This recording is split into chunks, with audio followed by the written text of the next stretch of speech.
बिस्मिल्लाहिर्रहमानिर्रहीम। हम डिस्कस कर रहे हैं नेचुरल लैंग्वेज प्रोसेसिंग, जिसमें हम बैग ऑफ वर्ड्स मॉडल को इम्प्लीमेंट कर रहे हैं। इस वीडियो में हम डिस्कस करेंगे कि हम जो प्री प्रोसेसिंग करते हैं उसको मैनुअली किया जाना चाहिए या काउंट वेक्टराइजर के थ्रू किया जाना चाहिए। एक्चुअली काउंट वेक्टराइजर के अंदर पैरामीटराइजेशन के थ्रू भी हम प्री प्रोसेसिंग की बहुत सारी ऑप्शंस को एक्सरसाइज कर सकते हैं। तो इस सूरत में मैनुअल प्री प्रोसेसिंग में क्या हमारे पास लेवरेज हमें मिलती है और क्या कंट्रोल हमें मिलता है, और काउंट फैक्टराइजर के पैरामीटराइजेशन के थ्रू क्या क्या कंट्रोल्स मिलते हैं, एक डिस्कशन इस बारे में होगी।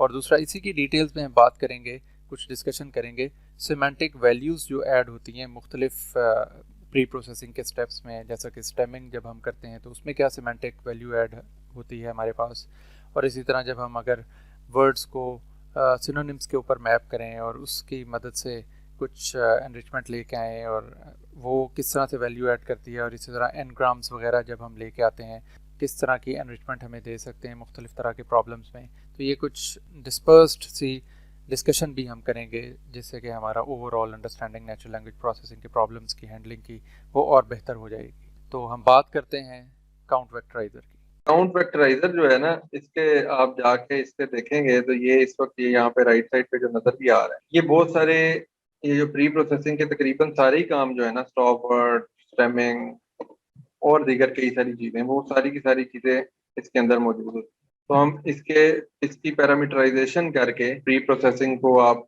ऑन कर दें। टोकनाइजर, एन ग्राम रेंज, एन ग्राम के दो आपने लेटर्स लेने हैं या तीन लेने हैं, जिस तरह वाओ लव्ड, इसको 2 ग्राम में अगर इसे कन्वर्ट करें ना, इसी इसी कमेंट को, वाओ लव प्लेस को, तो 2 ग्राम इसके क्या बनेंगे, वाओ लव लव प्लेस।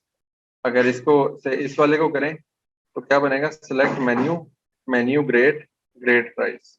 अगर इसी को 3 ग्राम में कन्वर्ट करें तो वो कहेगा select menu grade, menu grade price. अभी जो हम कर रहे हैं वो 1 ग्राम है। वाओ लव और प्लेस हर एक अलग अलग कॉलम में आया हुआ। जब हम ये कह देते हैं कि मैंने बाईग्राम पे चलना, तो बाईग्राम का क्या मतलब होता है कि मैंने दो दो लफ्जों को जोड़ के बनाना है, तो वाओ लव और लव प्लेस। जब इस तरह से हम चीजों को जोड़ लेते हैं तो फिर क्या होता है कि उसमें वो कॉन्टेक्चुअल इन्फॉर्मेशन समहाउ आनी शुरू होती है। जिस तरह न्यूयॉर्क, न्यूयॉर्क जो है वो एक सिटी है, लेकिन उसका वो वाकई दो लफ्जों पे है। तो उसमें खाली न्यू को देखें तो वो अलग आ जाएगा, यॉर्क को देखें तो वो एक अलग चीज आ जाएगी। लेकिन जब आप बायोग्राम में जाएंगे तो न्यूयॉर्क पूरे का पूरा आपको एक लफ्ज में नजर आना शुरू होता है। इसी तरह जब आप ट्राईग्राम में जाते हैं तो कुछ फ्रेजेस आपको वाजे होने शुरू हो जाते हैं कि ये फ्रेजेस हैं और ये इकट्ठे आते हैं वगैरह वगैरह। ये वाले जो बायोग्राम्स ट्राईग्राम्स हैं, ये सेमेंटिक रिचनेस समहाउ लेके आना शुरू हो जाते हैं फीचर्स में। तो ये जो सिंगल वर्ड है, इसको क्या कहते हैं, यूनिग्राम। इस वक्त तो हमने ये वाली चीज की है, हम इसी चीज को बायोग्राम बेस्ड भी कर सकते हैं, इसी चीज को ट्राईग्राम बेस्ड भी कर सकते हैं। और फिर ये जो हम वो डिफरेंट वेरिएशन हम लेके आते थे ना उसमें, पिछले क्लासिफिकेशन के एल्गोरिथम्स में, तो यहाँ पे हम प्री प्रोसेसिंग के लेवल पे वर्ड्स की प्री प्रोसेसिंग में हम बहुत सारी वेरिएशंस लेके आ सकते हैं। जिस तरह आप स्टॉप वर्ड रिमूव करें तो क्या हो रहा है, और अगर आप ना करें तो क्या हो रहा है। तो डिडंट भी गायब हो गया था ये वाला, और ये नो भी गायब हो गया था। तो जो एक्चुअल काम इन्होंने ही तो मदद करनी थी फिगर आउट करने में कि ये नेगेटिव कमेंट, तो यही गायब हो जाएंगे तो फिर क्या बचेगा हमारे पास।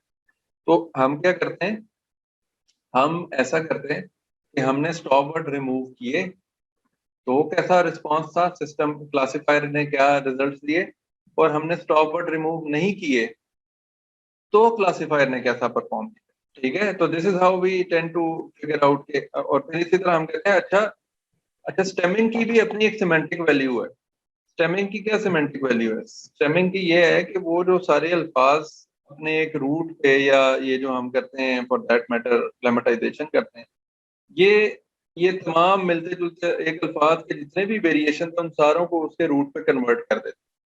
तो इससे क्या होता है कि वो सारे एक ही मीनिंग पे आके मैप हो जाते हैं। तो मीनिंगफुलनेस के लिहाज से वो एक ही लफ्ज के ऊपर मैप हो जाने के नाम है। तो ये इस चीज के एक सिमेंटिक वैल्यू भी है स्टेमिंग की। ईटन को वो इसने ईट कर दिया, एट को भी ईट कर दिया। इसी तरह कंप्यूटेशनली को उसने कंप्यूट कर दिया, कंप्यूटेशन को भी उसने मे बी कंप्यूट कर दिया, कंप्यूटर को भी कंप्यूट कर दिया।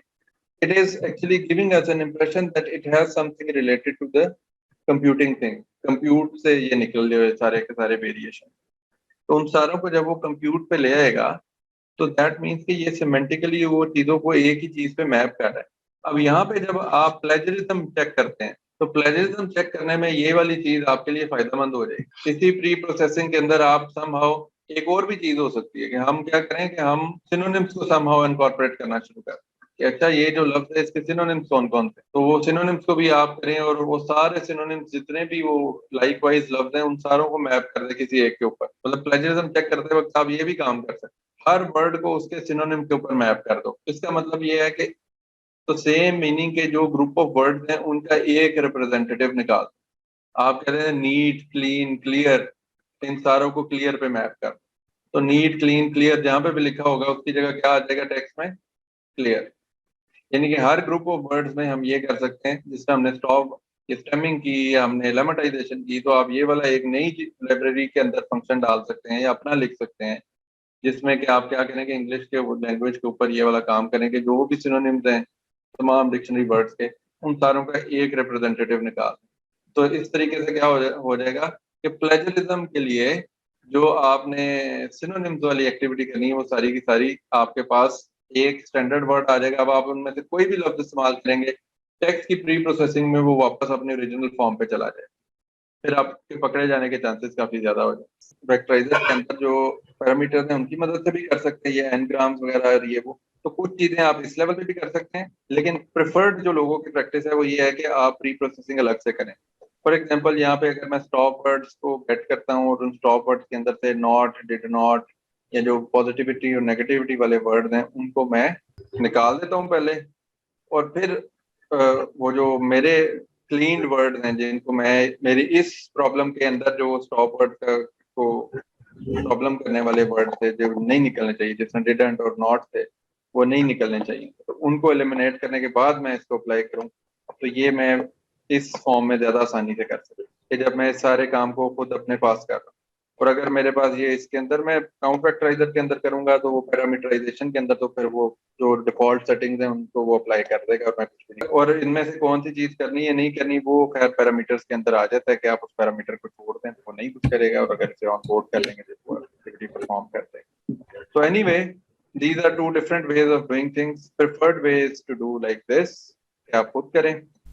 उम्मीद है कि आपको ये डिफरेंट तरह की सेमेंटिक एनरिचमेंट्स जो कि स्टेमिंग, सिनोनिम्स और एनग्राम्स की वजह से हमारे प्री प्रोसेसिंग के अंदर आ सकती हैं और वो किस तरह के प्रॉब्लम्स को इन्फ्लुएंस कर सकती हैं, इसकी अच्छी समझ आ गई होगी।